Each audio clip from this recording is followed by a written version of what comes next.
Welcome to Knowledge Management. Jika dalam video yang lalu, saya menjelaskan tentang apa dan bagaimana knowledge management, dalam video ini saya akan menjelaskan siklus dan model manajemen pengetahuan. Kita mulai dari siklus manajemen pengetahuan. Menurut Meyer dan Zak, siklus manajemen pengetahuan terdiri dari proses akuisisi, pemilahan, penyimpanan, pendistribusian, dan penyajian informasi, data, pengetahuan sehingga bisa menjadi wisdom. Dalam proses akuisisi, kita melakukan pengumpulan data melalui survei, observasi lapangan, pengumpulan data kuantitatif dan kualitatif, yang kemudian dipilah atau di-refine dengan analisis, interpretasi, dan membuat laporan. Yang lalu kemudian kita akan format dan edit sesuai dengan apa yang kita butuhkan dan didekomposisi, diindeks, dan ditautkan sehingga bisa disimpan. Proses penyimpanan dilakukan untuk mendapatkan unit pengetahuan yang interaktif, dapat diakses kapan diperlukan. Kemudian pengetahuan itu didistribusikan, terhubung di dalam web, baik itu local area network, intranet maupun internet, dan juga yang terindeks. Lalu kemudian, informasi pengetahuan itu disajikan dalam seleksi interaktif dalam sebuah presentation. Sebagai contoh, ketika saya ingin mengetahui bagaimana tanggapan mahasiswa terkait perkuliahan daring selama masa pandemi, saya bisa mengumpulkan data melalui Google Forms misalnya dalam sebuah survei. Hasil akuisisi itu kemudian dipilah, yang mana yang penting, yang mana yang kurang penting, dianalisis, diformat, diindeks, kadangkala perlu disajikan ulang sehingga lebih masuk, sehingga menjadi suatu informasi yang bermakna yang kemudian bisa disimpan. Di era digital dewasa ini, kita bisa mendistribusikan data, informasi, dan pengetahuan sekaligus berkolaborasi dengan siapa yang kita ingin. Kita bisa berkolaborasi contohnya di sini, menggunakan fitur-fitur yang sudah disediakan oleh Google. Siklus terakhir adalah presentasi.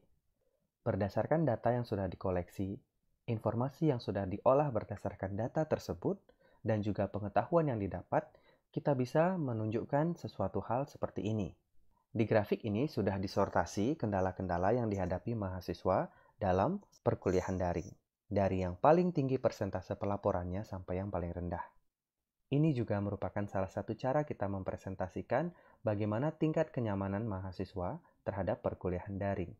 Inilah contoh presentasi dalam siklus manajemen pengetahuan tersebut. Sementara itu, dari sekian banyak model manajemen pengetahuan, satu yang saya akan jelaskan dalam video ini adalah model SECI oleh Nonaka dan Takeuchi. Model ini berasal dari perbedaan antara tacit dan explicit knowledge, yang digambarkan seperti sebuah gunung es. Pengetahuan eksplisit adalah yang terlihat di permukaan, yang berupa dokumen, foto, video, kata-kata, manual, formula atau resep, recording berupa audio, video, dan lain sebagainya. Sementara itu, yang ada di bawah permukaan adalah pengetahuan tacit, pengetahuan yang cenderung tidak tertulis, tidak didokumentasikan, yang dalam tanda kutip hidden atau tersembunyi, berdasarkan experience seseorang, berdasarkan intuisi, knowledge, dan pengalaman seseorang. Dalam The Secchi Spiral Model of Knowledge Management, digambarkan dengan platform dan strategi yang tepat, pengetahuan bisa berubah dari satu bentuk ke bentuk lainnya dan juga bisa diteruskan dari satu orang ke orang lainnya dalam sebuah organisasi. Contohnya, diseminasi informasi dari tacit knowledge menjadi tacit knowledge juga disebut dengan sosialisasi. Ini adalah pemberian informasi dan pengetahuan dari satu orang kepada orang lain melalui interaksi langsung, training, mentoring, storytelling. Kemudian, tacit knowledge dapat diubah menjadi explicit knowledge dengan cara mendokumentasikannya, menggambarkan menjadi sebuah standard operating procedure, video, report, dan dokumentasi lainnya. Explicit knowledge juga bisa dikembangkan menjadi explicit knowledge yang lebih luas dalam bentuk portal, database, dan report. Ini disebut sebagai combination. Dan dalam siklus yang terakhir, explicit knowledge dapat diubah menjadi tacit knowledge dengan cara menginternalisasi informasi-informasi yang sudah ada dalam bentuk manual, video, dan dokumentasi lainnya dengan cara membaca, mempraktekkan, mencari, dan merevisi pengetahuan itu. Sebagai contoh, misalnya saya bermaksud membuka sebuah kedai kopi. Dalam tahapan siklus sosialisasi, saya akan bercoba berguru atau magang dengan seorang teman saya yang ahli kopi untuk mendapatkan tacit knowledge dari dia yang akan menjadi tacit knowledge bagi saya juga. Kemudian, setelah mendapatkan cukup ilmu dan mulai bereksperimen dengan resep kopi, saya menuangkan hasil rancangan dan uji coba saya tersebut dalam sebuah dokumen resep baku yang tertulis. Ini disebut dengan eksternalisasi. Bagaimana dari tacit knowledge menjadi explicit knowledge.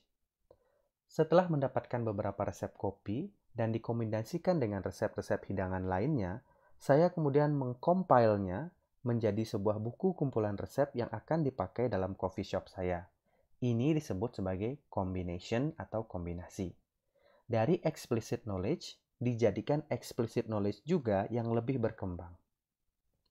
Dan yang terakhir, setelah memiliki kumpulan resep yang terstandar dan didokumentasikan dengan baik, maka hal tersebut saya internalisasi dan latihkan kepada para pegawai coffee shop baru saya, sehingga dapat dipraktekkan dan diaktualisasikan. Ini disebut dari explicit knowledge menjadi tacit knowledge.